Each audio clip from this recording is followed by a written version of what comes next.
C বিচে এসে আরহা এতটাই এক্সাইটেড হয়ে গিয়েছে ঝিনুক কুড়ানোর জন্য যে কোথায় রাখবে ঝিনুকগুলো খুঁজে পাচ্ছিল না। আর ও আসার সময় বাসা থেকে বাকেট নিয়ে আসতে ভুলে গিয়েছে। তো গাড়ি থেকে খুঁজে একটা শপিং ব্যাগ পাওয়া গেল। এটা নিয়ে এখন হাঁটছে, ওখানে ওর ঝিনুকগুলো রাখবে।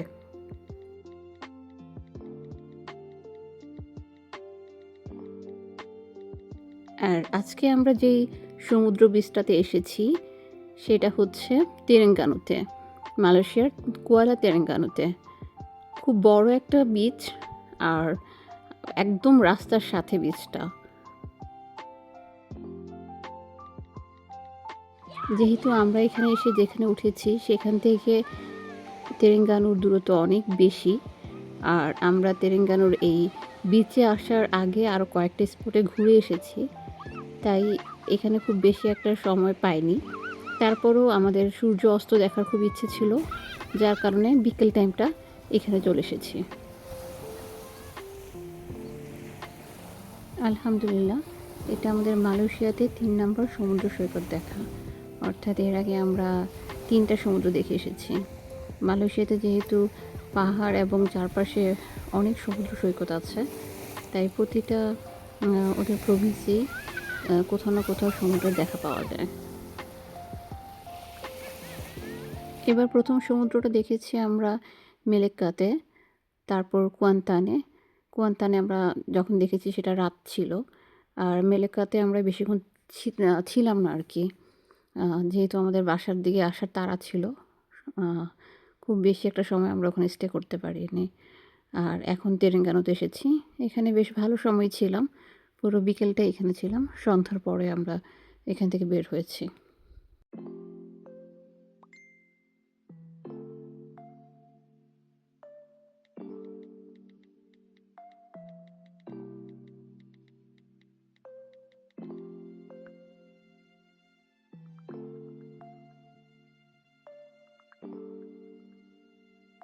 সমুদ্রের চারপাশটা দেখে কিন্তু মনে হচ্ছে মানুষ নেই, কিন্তু এই পাশে মানুষ দেখা না গেলেও পেছনের সাইডে অনেক মানুষ ছিল, যেহেতু সমুদ্রের এই বিচটা একদম রাস্তার কাছে, যার কারণে ওই পাশটাতেই বেশি মানুষ। আর মানুষ আসছিল, দেখছিল, আবার অনেকে চলেও যাচ্ছিল। আমাদের থেকেও বেশি এক্সাইটেড ছিল আরহা। সমুদ্রের স্রোত যখন ওর পায়ে লাগছিল, ও জাম্প করছিল, ভালোই লাগছিল ওর আনন্দ দেখে।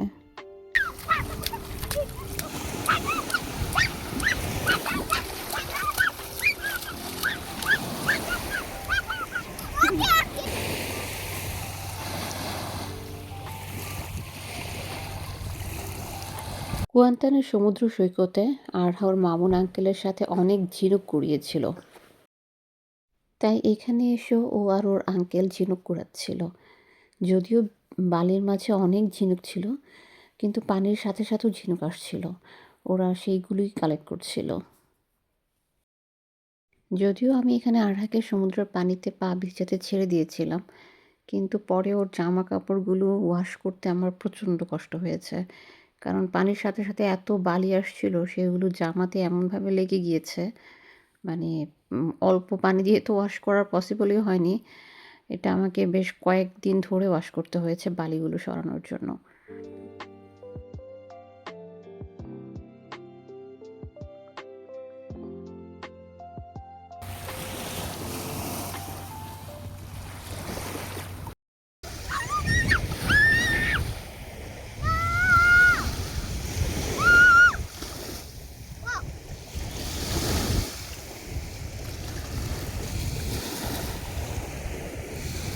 জাম্প করো তো বাবা, কিভাবে জাম্প করতেছিলা?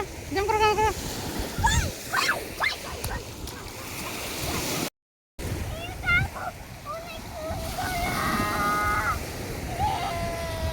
বাসা যাবে না?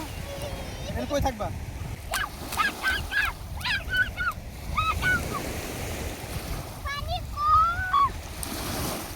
আসো মা।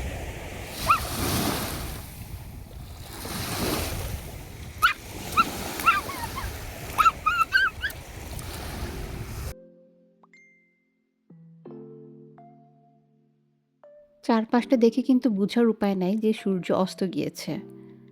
আসলে সূর্যাস্ত দেখার জন্যই এই সময়টাতে এখানে আসা। এর আগে সমুদ্র সৈকতে কোথাও আমার সূর্যাস্ত দেখা হয়নি, তাই খুব আগ্রহ ছিল এখানে এসে সূর্যাস্ত দেখব। আলহামদুলিল্লাহ, আল্লাহর ইচ্ছায় আমার এই ইচ্ছেটাও পূরণ হয়েছে। আল্লাহর কাছে লক্ষ কোটি শুকরিয়া।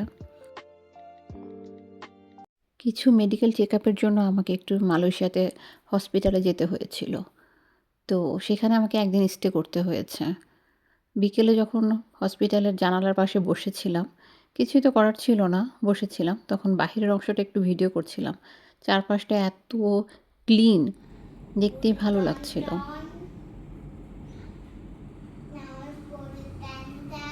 আরহা এখানে শুয়ে শুয়ে ফোনে একটা কবিতা পড়ছিল। ও তো ওভাবে পড়তে পারে না, ফোনে সেই কবিতাটার ছবি দেখছিল আর পড়ছিল। আমাদের সেই ছোটোবেলার পরিচিত কবিতা, চলে হন হন ছোটে বন বন, সেই কবিতাটা আর কি।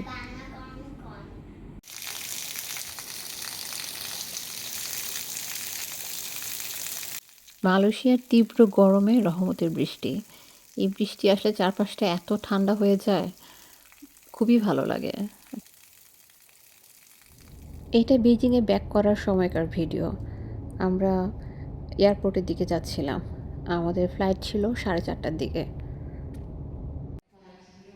আমরা একটু আগেই রওনা দিয়েছি যাতে হাতে বেশ কিছুক্ষণ সময় থাকে, কারণ আমাদের তো কুয়ান্তান থেকে কুয়ালালামপুরের দিকে আসতে হবে। সো বেশ সময় নিয়ে আমরা এয়ারপোর্টে এসেছি। যদিও রাস্তায় কোথাও জ্যাম ছিল না, আমরা তাড়াতাড়ি এখানে পৌঁছে গিয়েছি।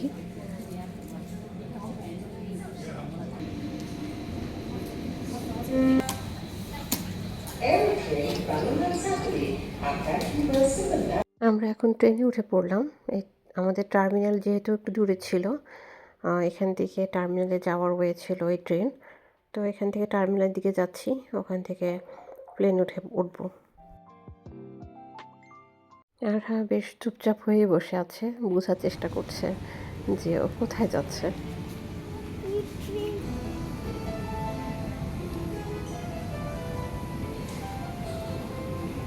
মালয়েশিয়ার এই এয়ারপোর্টটা কিন্তু খুবই সুন্দর, চায়নার মতন চারপাশে ঝকঝকে পরিষ্কার, খুবই ভালো লাগছিল।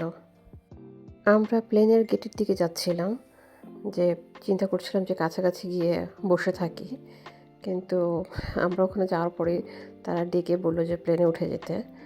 যে কোনো কারণেই হোক, প্লেনটা কিছুক্ষণ আগেই ছেড়েছে আলহামদুলিল্লাহ।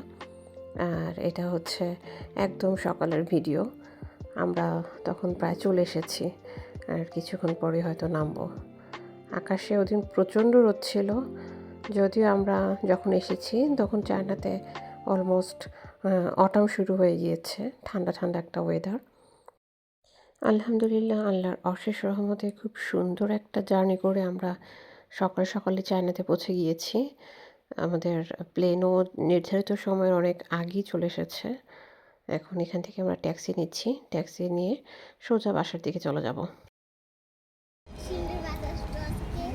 হ্যাঁ, না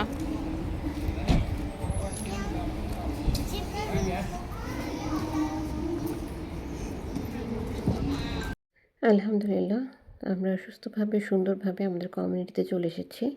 দুপুরের মধ্যেই আমরা আমাদের বাসায় পৌঁছাতে পেরেছি আলহামদুলিল্লাহ। খুবই সুন্দর একটা স্মুথ জার্নি করে অবশেষে আমরা আবার চায়নাতে চলে এসেছি মালয়েশিয়া থেকে।